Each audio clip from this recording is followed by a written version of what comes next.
बरेली देहात के देवबनिया से दिल दहला देने वाली घटना सामने आई है। शाहबाद मोहल्ला में एक ही परिवार में कुछ घंटों के भीतर 2 मौतों से मातम का माहौल बन गया। 26 अक्टूबर को आग से झुलसी सोमपाल की मां का इलाज के दौरान शनिवार को निधन हो गया। घर में अंतिम संस्कार की तैयारी चल रही थी। इसी बीच भांजे सोमपाल और मामा मोतीराम के बीच कहासुनी हो गई। गुस्से में बात इतनी बढ़ गई कि सोमपाल ने हंसिया से अपने मामा मोतीराम की हत्या कर दी। भारतीय पशु चिकित्सा अनुसंधान संस्थान और कैनल क्लब ऑफ इंडिया की ओर से रविवार को 43वीं और 44वीं national dog show all India all breeds championship का भव्य आयोजन हुआ। देश भर से 40 नस्लों के 140 डॉग्स ने अपनी चाल, स्टाइल और ट्रेनिंग का शानदार प्रदर्शन कर दर्शकों को मंत्रमुग्ध कर दिया। रिंग में सबसे ज्यादा आकर्षण का केंद्र बने micro size, tea cup chihuahua, जबकि ग्रेट डैन और सेंट बर्नार्ड जैसी विशाल नस्लों ने भी खूब तालियां बटोरी। गंगा दशहरा के पावन अवसर पर बरेली का ऐतिहासिक चौबारी मेला इस वर्ष शताब्दी वर्ष में और भी भव्य रूप में नजर आया। रामगंगा घाट पर भगवा छटा और रोशनी से जगमगा उठा। 500 से अधिक दुकानें मेले में सजी और रविवार को हवन पूजन और गंगा महाआरती के साथ मेले का विधिवत शुभारंभ किया गया। उद्घाटन में सांसद Chhatrapal Singh Gangwar, DM Avinash Singh, SP city मानुष पारेख, महापौर डॉक्टर उमेश गौतम, जिला पंचायत अध्यक्ष रश्मि पटेल और अन्य जनप्रतिनिधि मौजूद रहे। बरेली शहर के सीबीगंज क्षेत्र के खलीलपुर रोड निवासी आदित्य शंकर गंगवार ने गिनीज वर्ल्ड रिकॉर्ड बनाने की अनोखी कोशिश शुरू कर दी है। शनिवार सुबह मंदिर में पूजा और माता पिता का आशीर्वाद लेने के बाद आदित्य ने 9:30 बजे से लगातार बोलकर पढ़ना शुरू किया। वह खबर लिखे जाने तक लगातार पढ़ रहे थे। अब तक 215 घंटे पढ़ने का विश्व रिकॉर्ड नाइजीरिया के एक युवक के नाम है। आदित्य 220 घंटे तक बिना सोए पढ़ने का लक्ष्य लेकर चल रहे हैं। इसमें हर 1 घंटे के बाद सिर्फ 5 मिनट का ब्रेक है, जिसमें पानी, जूस, चाय, कॉफी लेने की अनुमति है, लेकिन भोजन नहीं मिलेगा। लगातार कैमरा और 24 लोगों की टीम द्वारा निगरानी की जा रही है।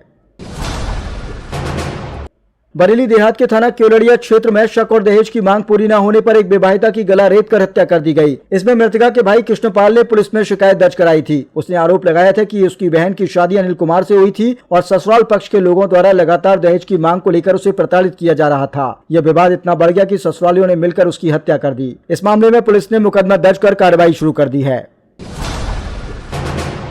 यूपी के बहराइच के भरतापुर नाव हादसे के बाद मुख्यमंत्री योगी आदित्यनाथ ने मिहीपुरवा और भरतापुर गांव का हवाई सर्वेक्षण किया। मुख्यमंत्री ने पीड़ित परिवारों से मुलाकात कर राहत किट और आर्थिक मदद के चेक वितरित किए। सीएम ने घोषणा की कि भरतापुर के सभी 118 परिवारों को 1 महीने के भीतर सुरक्षित स्थान पर बसाया जाएगा। इसके लिए 21.56 करोड़ रुपए का बजट जारी कर दिया गया है। परिवारों को आवास के साथ कृषि योग्य भूमि, शौचालय, पशुओं के लिए जगह, आंगनबाड़ी और प्राथमिक विद्यालय की सुविधा भी उपलब्ध कराई जाएगी। बिहार विधानसभा चुनाव में समाजवादी पार्टी के राष्ट्रीय अध्यक्ष अखिलेश यादव ने रविवार को सराय रंजन, समस्तीपुर, सीतामढ़ी और छपरा सारण में 3 बड़ी रैलियों को संबोधित किया। सभाओं में भारी भीड़ और जबरदस्त उत्साह देखने को मिला। अखिलेश यादव ने कहा कि इस बार बिहार से बीजेपी का पलायन कराने का समय आ गया है। नौजवानों को रोजगार नहीं, किसानों को सम्मान नहीं, जनता हिसाब मांग रही है। उन्होंने कहा कि गरीब परिवार की महिलाओं को 2500 रुपए प्रति माह सम्मान सहायता, LPG सिलेंडर 500 रुपए में उपलब्ध कराने की घोषणा की। बिहार की सियासत इस वक्त पूरे उबाल पर है। एक तरफ प्रधानमंत्री नरेंद्र मोदी का रोड शो और जनसभाएं, तो दूसरी तरफ आरजेडी, कांग्रेस और सपा के तीखे बयान। सीधी टक्कर का माहौल बन चुका है। मोकामा में तेजस्वी यादव ने एनडीए पर हमला बोला। वहीं पटना में प्रधानमंत्री नरेंद्र मोदी के रोड शो में जबरदस्त भीड़ उमड़ी। आरा की सभा में मोदी ने कहा कि आरजेडी और कांग्रेस में घमासान है। करणी सेना के राष्ट्रीय अध्यक्ष सूरजपाल अम्बू ने कहा कि करणी सेना 2027 में होने वाले विधानसभा चुनाव में प्रदेश की 100 सीटों पर अपने उम्मीदवार उतारेगी। उन्होंने प्रदेश सरकार से जिन्ना के सभी प्रतीक चिन्हों को हटवाने की मांग की है। सूरजपाल अम्बू यहां के 2 दिवसीय कोर कमेटी की बैठक में भाग लेने के बाद प्रेस क्लब में पत्रकारों से वार्ता कर रहे थे।